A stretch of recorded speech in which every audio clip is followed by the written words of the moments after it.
సొరంగం తీయాలనుకున్నప్పుడే ఎక్కడ ఎలాంటి భూమి ఉంది, దాని స్వభావం ఏమిటో అధ్యయనం చేస్తారు కదా. చేస్తారు. మరి ఇక్కడ ఏం జరిగింది ఇది? అయితే ఇక్కడ జరగడం ఏంటంటే ఇది ఒక యూనిక్ కేసు ఇది బుచ్చన్న గారు. ఎట్లా అంటే ఇది టోటల్గా టన్నలు మనం ప్రతిపాదించిందే Rajiv tiger sanctuary, wildlife sanctuary నుంచి. వైల్డ్ లైఫ్ శాంక్చురీలో నువ్వు ఎలాంటి కార్యక్రమం చేయాలన్నా స్టేట్ గవర్నమెంట్కు పర్మిషన్ లేదు, అందులో ఎంట్రీకే కావడానికే పర్మిషన్ లేదు, ఎక్సెప్ట్ ఆ కన్సర్న్ వాళ్ళకి తప్పించి ఏ సివిల్ వాళ్ళు కూడా పోవడానికి లేదు దానికి. అదేవిధంగా సెంట్రల్ గవర్నమెంట్ వాళ్ళు అంతకుముందు టైగర్ వైల్డ్ లైఫ్ శాంక్చురీ వాళ్ళకు ఉన్నటువంటి ఏరియాలో ఏదైనా కార్యక్రమాలు, ఏదైనా ప్రాజెక్ట్ కావాలన్నా, ఏదైనా చేయాలంటే సెంట్రల్ గవర్నమెంట్ ఇచ్చేది పర్మిషన్. అయితే ఒకరు సుప్రీంకోర్టుకు పోయి ఏం చేశారంటే ఇట్లా అయితే మనకు టైగర్ శాంక్చురీస్ కానీ మిగతా వైల్డ్ లైఫ్ శాంక్చురీస్ ఉండవు, మిగిలవు ఇవి, అది ఇదంటే సెంట్రల్ గవర్నమెంట్ యొక్క పవర్స్ కూడా సుప్రీంకోర్టు తీసేసుకొని ఎవరైనా అక్కడ అలాంటి దగ్గర ఏదైనా కార్యక్రమం చేయాలనుకుంటే స్టేట్ గవర్నమెంట్ అఫిడవిట్ ఇవ్వాలి సుప్రీంకోర్టు. స్టేట్ గవర్నమెంట్ని సపోర్ట్ చేస్తూ సెంట్రల్ గవర్నమెంట్ కూడా ఒక అఫిడవిట్ ఇవ్వాలి సుప్రీంకోర్టుకు. ఇస్తే ఈ రెండు అఫిడవిట్ల మీద సుప్రీంకోర్టు ఒక కమిటీని వేసింది అన్నట్టు, ఈ వైల్డ్ లైఫ్ శాంక్చురీ మీద అధ్యయనం చేయడానికి వీళ్ళ యొక్క అభ్యర్థనని. ఆ కమిటీకి మనం నివేదిస్తే ఆ కమిటీ ఏదైతే రిపోర్ట్ ఇస్తుందో అదే సుప్రీంకోర్టు దాని జడ్జిమెంట్గా ఇస్తుంది అన్నట్టు. మన దాంట్లో కూడా అట్లనే జరిగింది. అందులో అప్పుడు వాళ్ళు ఏమని కండిషన్లు ఇచ్చారంటే ఇది టోటల్గా ఒక రాజీవ్ గాంధీ టైగర్ శాంక్చురీ కాబట్టి ఇక్కడ మీరు ఎలాంటి డ్రిల్లింగ్ యాక్టివిటీ చేయకూడదు, నో డ్రిల్లింగ్, నో బ్లాస్టింగ్ పైన ఎక్కడ కానీ మీరు ఏదన్నా చేయండి, అక్కడి నుంచి ఇక్కడ వరకు ఆ 44 కిలోమీటర్ల లెంత్లో ఎక్కడ కానీ డ్రిల్లింగ్ కానీ బ్లాస్టింగ్ కానీ జరపడానికి వీలు లేదు. కాబట్టి మీరు టన్నెల్ బోరింగ్ మెషిన్స్తోనే ఇక పోవాలనేది అప్పుడు నిర్ణయించారు. అప్పుడే మొదటి అక్కడ అనివార్యమైంది. ఇదే కాకుండా మామూలు మనకు టన్నెల్ ఎక్స్కవేషన్ చేస్తే మామూలు ప్రదేశాలలో శాంక్చురీ లేకపోయినట్టయితే మనం దాని మీద నుంచి నడవగలుగుతాం.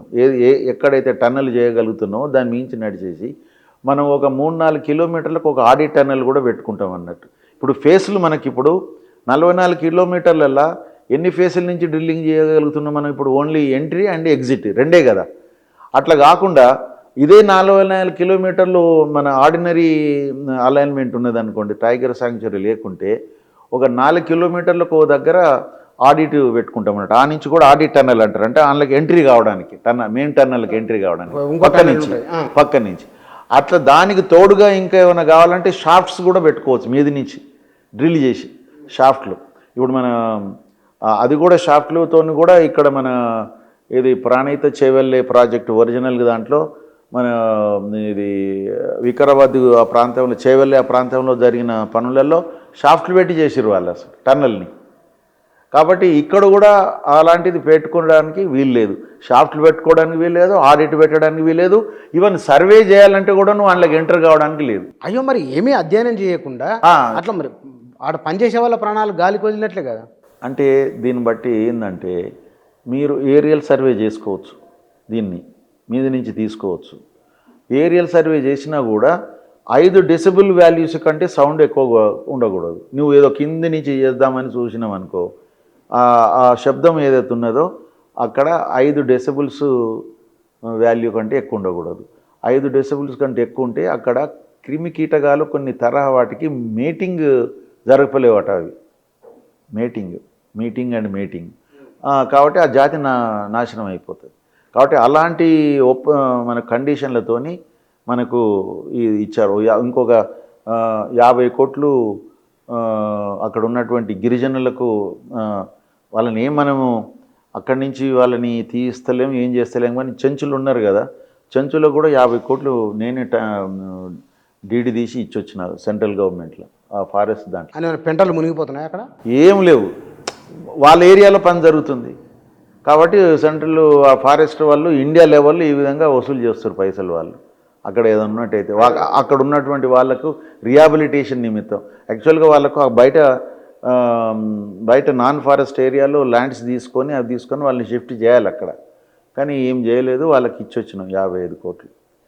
ఇట్లా అక్కడ మనకు ఇన్ని రెస్ట్రిక్షన్స్తోని మనకు ఇచ్చిండ్రు కాబట్టి మనకు అవైలబుల్ డేటా ఏదైనా కూడా జిఎస్ఐ వాళ్ళు లేకుంటే ఎన్జిఆర్ఏ వాళ్ళ నుంచి కలెక్ట్ చేసుకున్న డేటాని వాళ్ళు శాటిలైట్ ద్వారా తీసుకున్నటువంటి కొంత ప్రాబ్స్ దాని తర్వాత అక్కడ టోటల్గా మన యొక్క అక్కడ దాని యొక్క టోపోగ్రఫీ మీద జియాలజీ మీద ఎక్స్పర్ట్స్ని తీసుకొని వాళ్ళు ఊహించిన దాని ప్రకారంగా అక్కడ ఉన్నటువంటి ఏదన్నా ఇవి ఉంటాయి కదా, అంటే నాన్ ఫారెస్ట్ ఏరియాలో ఏదన్నా బోర్స్ ఉన్నా ఏదున్నా దాని నుంచి తీసుకున్న డేటా ప్రకారంగా కొంత అరైవ్ అయ్యి కొంత ఇటువైపు నుంచి అయితే గ్రానైట్ ఉంటుంది, అక్కడి నుంచి అయితే కొంత మనకు హార్డ్ స్టోన్ ఉంటుంది. ఇది ఎంట్రీ పాయింట్ నుంచే మనకు ఇంకెక్కువ హార్డ్ స్టోన్ వచ్చే అవకాశం ఉందని వాళ్ళు చెప్పడం జరిగింది. 25 కిలోమీటర్ వరకు అట్లుంటుందని ఏదో చెప్పడం జరిగింది. కానీ మనకు ఒక తీరుగా తక్కువ టైం అయినా కూడా టక్కటక్క ఎంట్రీ నుంచే జరిగింది మనకు కొంత వర్క్ ఫాస్ట్గా. ఎన్ని కిలోమీటర్లు ఇంటి నుంచి? అదే ఇప్పుడు 14 కిలోమీటర్లు చేశారు కదా, తీసుకున్న టైం తక్కువ ఉంది దానికి. దాదాపు వాళ్ళు 2005లో అగ్రిమెంట్ జరిగింది దీనికి, ఆగస్టులో 2005లో ఆగస్టులో జరిగింది. అప్పుడు మీరు అప్పుడు నల్గొండ? నేను అప్పుడు ఎస్ఎల్బిసి ఏఎంఆర్పి దాంట్లో ఎగ్జిక్యూటివ్ ఇంజనీర్గా ఉన్నాను. ప్లస్ అంగడిపేటలో నా డివిజన్ ఉండే ఆఫీసు. అప్పుడు స్టార్టింగ్ నుంచి దాన్ని ఎస్టిమేట్లు చేసి దాని తర్వాత టెండర్లు పిలిచి దాని తర్వాత ఈ వీళ్ళకు ఎవరెవరు వచ్చారు, ఈవెన్ చైనా రైల్వే కంపెనీ కూడా కోడ్ చేసింది దీనికి. తర్వాత వీళ్ళు చేశారు, ఇంకా 5-6 మంది చేశారు. అంత లోయెస్ట్ టెక్నికల్గా లోయెస్ట్ ఈయన వచ్చిండు. అసలు చైనా కంపెనీది కూడా ఏంటంటే అసలు వాళ్ళు టెక్నికల్ బిడ్లో వాళ్ళు రిజెక్ట్ అయినారు. వాళ్ళు అసలు టెక్నికల్ బిడ్లో ఒక చిన్న తప్పిదం చేయడం వలన రిజెక్ట్ చేయాలి. చైనా కంపెనీ లేదు, వాళ్ళకి వెళ్ళిపోయేది. వాళ్ళే 200 కోట్లు తక్కువ. మాకు తెలిసిన సమాచారం ఏంటంటే 200 కోట్లు వాళ్ళే వీళ్ళకంటే తక్కువ కోట్ చేసిండ్రు, జేపీ అసోసియేట్స్ కంటే కూడా. తర్వాత మాకు దేవరకొండలో మేము ఉన్నాము, అప్పుడు జేపీ వాళ్ళు మొదలున్నారు. దాని తర్వాత చైనా వాళ్ళు ఇది ప్రెస్టేజ్గా తీసుకోరు. పని రాకపోతే వేరే, మేము మాకంటే తక్కువ లెస్ కోడ్ చేసినానికి పోతే ఓకే. అందుకని మా కంపెనీ రిజెక్ట్ అయింది కదా, రిజెక్ట్ అయింది. ఇంత చైనా కంపెనీ ఎక్కడ కాలేదు మాకు ఇంతవరకు, టెక్నికల్గా రిజెక్ట్ అయింది కదా. ఇది మేము లోయెస్ట్ ఉన్నా కూడా మేము రిజెక్ట్ అయినాం కదా. ఎందుకు రిజెక్ట్ అయ్యారు వాళ్ళు?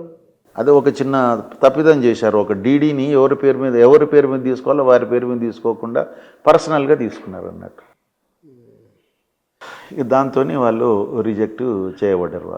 వాళ్ళది ఓపెనే చేయలేము మేము. ఇక చేయకపోతే ఈయన వెళ్ళాడు. అయితే వాళ్ళు దాన్ని ప్రెస్టేజ్గా తీసుకొని వాళ్ళ అంబాసిడర్తో అటు ప్రైమ్ మినిస్టర్ని అప్రోచ్ అయ్యి మాకు అని చేస్తే మాకు మళ్ళీ చైనా వాళ్ళకే వస్తుంది ఇది అని చైనా వాళ్ళు దేవరకొండకు రావడం మొదలుపెట్టారు.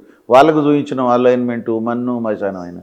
దాని తర్వాత పేరు వీళ్ళది ఉన్నా వాళ్ళే చేస్తారన్నట్టుగా వాళ్ళు వచ్చారు. మొత్తం ఇల్లు తీసుకున్నారు, అన్నీ అయింది. మళ్ళీ దాని తర్వాత బీజింగ్కి వెళ్ళి వాళ్ళు పోయిన తర్వాత ఏం సమజవుతాయిందో మళ్ళీ వాళ్ళు వెళ్ళిపోయిండ్రు, వీళ్ళు వచ్చారు అన్నట్టు. చైనా వాళ్ళు ఇల్లు కూడా దేవరకొండలో తీసుకున్నారు కొన్ని రోజులు. వాళ్ళకి ఇక్కడ